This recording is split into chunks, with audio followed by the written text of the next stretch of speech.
The auction was held on a Tuesday, and by noon, most people in Heron Flats had already made up their minds about what kind of fool would buy the Tanner property. It had been sitting idle for 11 years. 112 acres of peat bog and black spruce, a half-collapsed equipment shed, and a creek that ran brown in spring and almost dry by August. The county had seized it for unpaid taxes.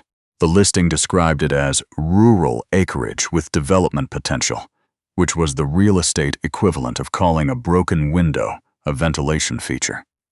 Nobody bid on it the first time it went to auction, or the second. The third time, Harlan Pruett showed up. Harlan Pruett was 41 years old, though he looked closer to 50 in certain light. He stood 6 feet even, lean in the way that comes from decades of physical work, rather than any particular effort toward fitness. His hair was dark brown going gray at the temples, cut short and practical. His hands were wide, the knuckles permanently stained from engine grease and soil, and he had a way of standing still that some people mistook for patience and others mistook for slowness. He had grown up 40 minutes north of Heron Flats, in a place called Creighton that wasn't much more than a grain elevator and a post office. His father had worked a mixed farm there, his grandfather before that. The land had gone to his uncle when his father died, which was a long story involving a will that Harlan had long since decided not to carry around anymore. He had spent his 30s doing contract fencing and drainage work across 3 counties. He knew soil, he knew water, he knew how land breathed when you gave it the chance. He bid $4,200 on the Tanner property and won without competition. The woman at the county office handed him the deed with a look that suggested she felt some professional obligation to warn him. She didn't say anything, but the look said plenty. Word got around Heron Flats the way it always did in small places. Not through gossip exactly, but through the kind of quiet accounting that communities keep on their own. People noted what Harlan had paid. People noted what the property was. The conclusion arrived at independently by a dozen different people was roughly the same, that Harlan Pruett had lost his mind, or his money, or both. Greta Halverson, who ran the feed supply and knew more about the county's agricultural history than anyone still living, said it plainly to the man behind her in the coffee line one morning. "That bog's been wet since before my father was born. You can't drain it. You can't farm it. I don't know what that Pruett fellow thinks he's going to do out there." The man behind her was Floyd Greer, who farmed 300 acres of canola south of town. He nodded, slowly the way men nod when they want to agree without committing to anything. "Saw him out there last week," Floyd said. "Just walking around, not doing a thing. Just walking." Greta shook her head. Some people learn expensive lessons. What Floyd Greer had seen and what he hadn't understood was the only thing Harlan was doing those first months: learning. He walked the property in every kind of weather. He walked it in April, when the meltwater pooled knee-deep in the low sections, and in June when the sedge grass came up thick along the water's edges, and in late August when the peat dried and cracked along the higher ground, and the dragonflies hung motionless over the darker water below. He kept a notebook, a cheap coil-bound thing he bought at the pharmacy, and he wrote in it every time he noticed something, not observations in any scientific sense. Just things. The way water moved after a hard rain, where the cattails stood tallest, where the black spruce had died and left gray skeleton trunks, and where they had survived, where the ground held firm under his boots and where it gave. He was not the first person to own this land, but he may have been the first person to listen to it. His camp those first months was a used travel trailer he'd towed in and parked on the highest corner of the property, where a gravel ridge ran east to west and gave enough solid footing to park on. He ran a generator for lights. He hauled his water in. He ate simple food, canned beans, bread from the bakery in town, whatever he could cook on the 2-burner propane stove. He did not appear to be in any hurry. People in Heron Flats drove past on the county road sometimes. They could see the trailer from the road, the light in its window at night, the smoke from a small fire on weekends. It became a kind of landmark for a particular breed of local conversation. The kind where someone mentions a foolish thing, and everyone shakes their head and feels, quietly, a little better about their own choices. Harlan was aware of this. He was not oblivious. You don't grow up in a small place without developing a finely calibrated sense for what people think of you. He simply found that it mattered less than the notebook, less than the land. He had noticed something in his first spring, something that stayed with him through the summer and into the fall.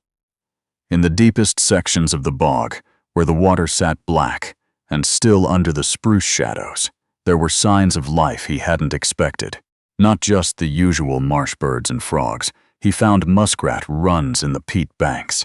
He found crayfish, not in abundance, not yet, but there, in the cold mud along the creek bed, small and dark and very much alive.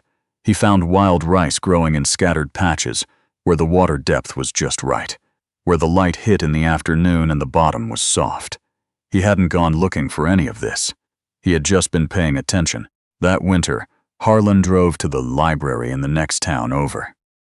Heron Flat's own library had been closed for budget reasons since 2019, and he spent 3 Saturdays working through everything they had on wetland ecology, freshwater aquaculture, and boreal peat systems. He ordered 2 books through interlibrary loan that took 6 weeks to arrive. He read them in the trailer with a headlamp because the ceiling light had burned out and he hadn't yet replaced the bulb. He wasn't thinking about profit yet. He was thinking about what the land was already doing, without any help from him. The question he kept returning to was simple. What if you stopped trying to make the land into something it wasn't, and instead asked what it was already trying to become? Spring came again. Harlan had a plan, though plan is perhaps too formal a word for what it was. It was more of a direction. He was going to work with the water, not against it. He would deepen certain sections of the bog where the natural drainage already pooled. He would clear the deadfall from the creek channel so it ran cleaner. He would let the wild rice spread on its own terms into the areas where the conditions were right. And he would introduce crayfish, a native species, sourced carefully, not something exotic, into the sections of the property where he'd already found them living naturally. He did the earthwork himself, with a second-hand mini excavator he bought at a farm sale in March. It took him 2 months to learn to operate it without destroying things he didn't mean to destroy. He worked slowly and made mistakes. He dug a channel 6 feet in the wrong direction once and had to spend a week correcting it. He didn't curse about it. He fixed it and moved on. The neighbors who passed on the county road saw the excavator moving out in the bog and assumed he was attempting drainage, which was the only logical interpretation for a man of apparent sanity. They assumed it wasn't working because the water didn't disappear. It didn't occur to many of them that the water staying was the point. His second summer, Harlan introduced 350 crayfish into 2 of the deeper pond sections he'd created. He'd sourced them from a wildlife biologist he'd tracked down through the provincial government's wetland restoration program, a woman named Dr. Agnes Flett, based in Saskatoon, who studied boreal freshwater systems, and who had spent 20 minutes on the phone with Harlan before deciding he was serious enough to help. She told him what species would survive the winters. She told him what water temperature ranges to aim for. She told him the project would take years before he'd see meaningful returns, if he saw them at all. He thanked her and went back to work.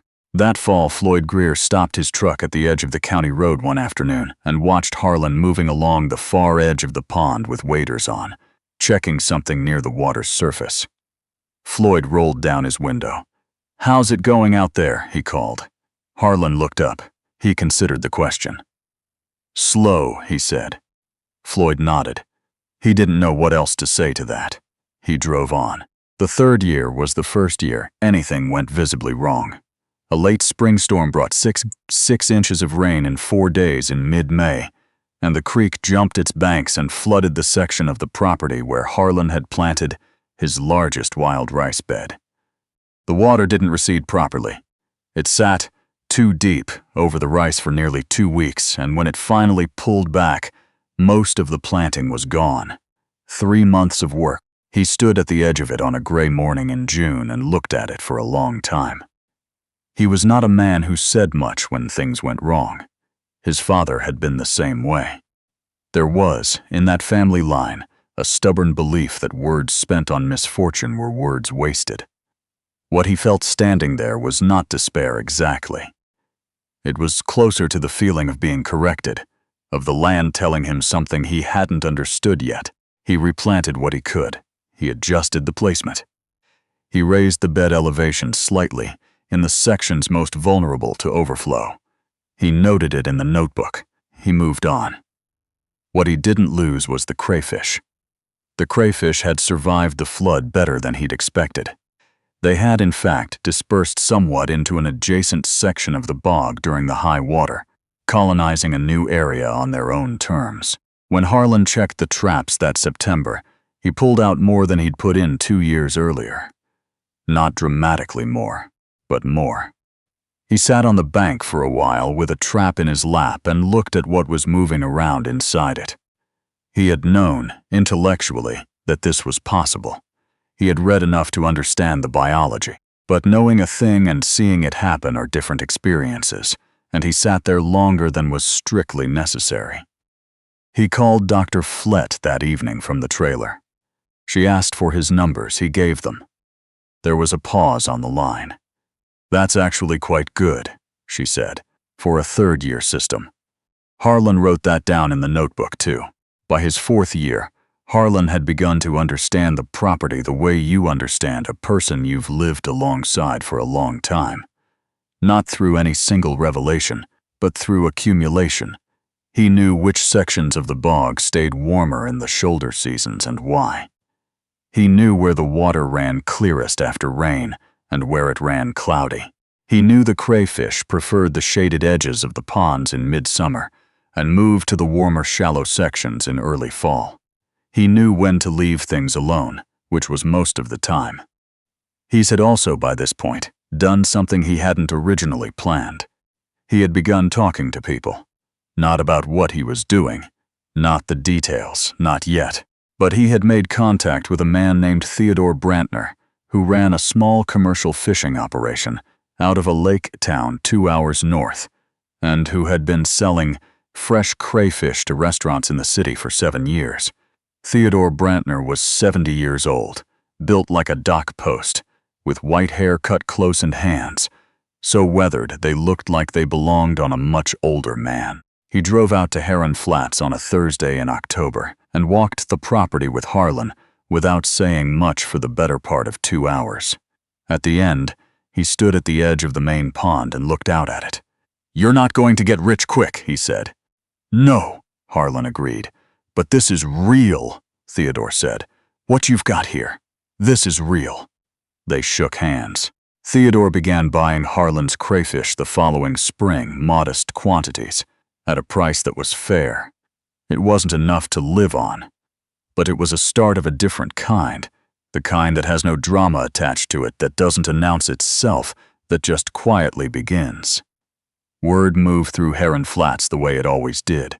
Greta Halvorson heard it first, as she usually heard things first, through a relative who worked at a restaurant in the city where Theodore Brantner supplied shellfish.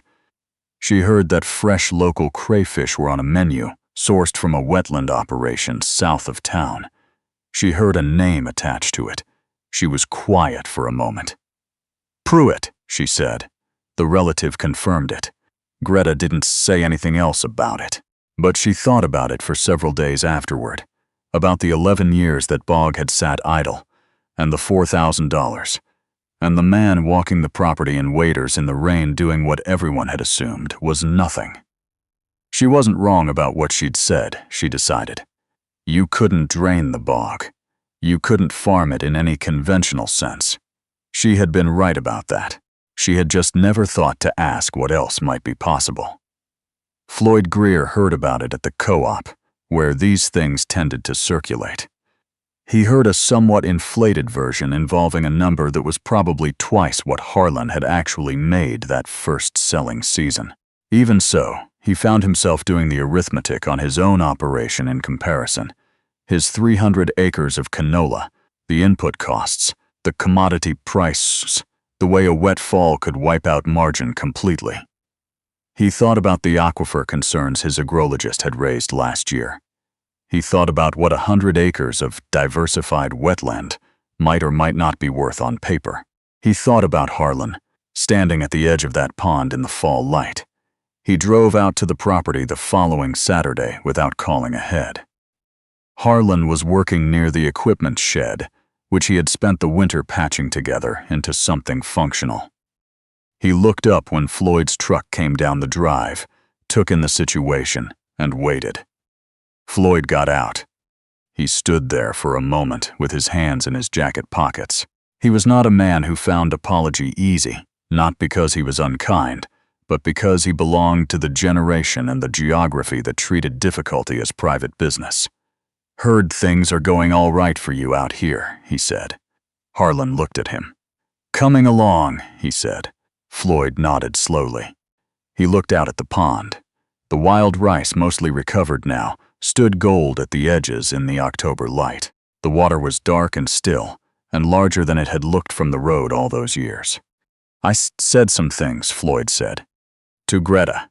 About you wasting your money." Harlan waited. "Shouldn't have done that," Floyd said. It was not an elaborate apology, but it was a genuine one, and Harlan recognized the cost of it, how much it took for a man like Floyd to say those specific words out loud to another man's face. "No harm done," Harlan said. They stood there for a minute, looking at the water. "What was it you saw?" Floyd asked.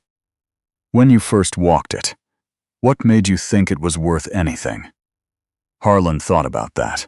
He thought about the notebook, and the crayfish in the creek mud, and the wild rice growing where no one had planted it, and all the years this land had been sitting here doing what it was doing with no one paying attention.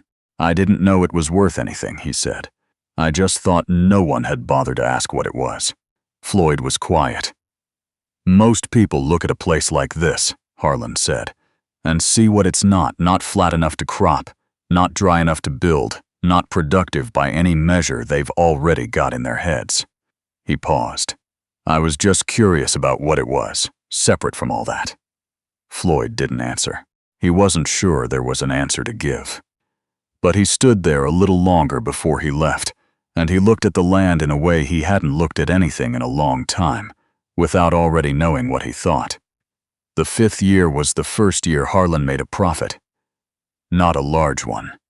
Not the kind that changes a life in any sudden way, but real numbers on paper that ran the right direction. He had expanded the crayfish operation to 4 pond sections.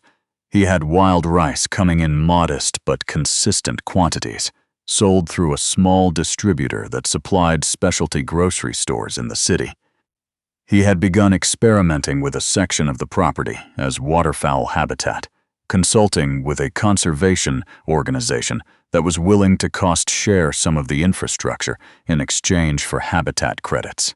He hired one person part-time that year, a 23-year-old named Devin Okafor who had grown up in Heron Flats and come back after 2 years of agricultural college without a clear plan. Devin was quiet in the same way Harlan was quiet, observant, economical with words, good with his hands. He learned the operation quickly and asked good questions, the kind that made Harlan think more carefully about things he had started to take for granted. They worked well together, in the way that people work well together, when neither of them needs the other to be anything they're not. Greta Halvorsen came out to the property one afternoon in June of that year, unannounced. She drove up in her half-ton and got out and stood at the edge of the main pond for a while. Harlan came over and stood beside her. The pond was clear enough that you could see the bottom in the shallower sections. The wild rice stood in dense golden-green clusters along the north edge. 3 Canada geese were working the far margin. The crayfish, invisible from the surface but very much present below it, were doing what they did. I owe you an apology, Greta said. Harlan shook his head slightly. No. Yes, she said. I do. I said you were going to learn an expensive lesson. I said it more than once, to more than one person. She paused. I was wrong. Harlan looked out at the pond. You said what the land looked like, he said. You weren't wrong about that. You just didn't know what I was thinking. What were you thinking? She asked. The question was direct, the way Greta asked everything. He was quiet for a moment. The geese moved along the far bank. Something turned in the water, just below the surface, where the light hit it. I grew up watching my father fight land, Harlan said, trying to make it do things it didn't want to do. Tile draining, breaking new ground, pushing the margins every year. He paused. He wasn't a bad farmer. He worked as hard as any man I've known. But I watched how much of his life went into that fighting, and I thought, there must be a different way. Not easier, just different. Greta was quiet. This land didn't need fixing, Harlan said. It needed someone willing to understand it first. They stood there in the June light for a while longer. The geese lifted, circled once, and came back down on the far side of the pond. Somewhere below the surface of the water, in the cold dark near the bottom, where the peat softened into mud, the crayfish were doing what crayfish do, moving slowly through the dark, finding what they needed, living the life that the land had always been capable of supporting. Nobody had asked it to do that. It had been doing it the whole time. In Heron Flats, the story of the Tanner property became the kind of story that gets told differently depending on who's telling it. Some people told it as a story about luck. Right place, right time, the right unusual idea. Some told it as a story about stubbornness, which in their mouths was not entirely a compliment. A few told it accurately, which meant they said that a man had looked at something everyone else had written off, and instead of seeing a problem, he had asked a question. Harlan never told it himself. That was not his way. But the notebook filled up, and then a second one, and when Devin asked him once, near the end of a long day moving trap lines in the fall, what made him think to start writing things down in the first place, Harlan thought about it for a moment. Because I knew I didn't know anything yet, he said, and I didn't want to forget what I was learning. Devin looked out at the water. The sky was going orange in the west, and the pond caught it, and the whole surface of it glowed like something that had been lit from below. What's the biggest thing you learned? Devin asked. Harlan pulled the last trap and let the water run off it. He looked at what was inside. That the land knows what it is, he said. We're the ones who get confused. He set the trap down and started walking back toward the shed, and the light on the water faded slowly, and the property that had once been $4,000 worth of nothing went quietly on doing what it had always known how to do.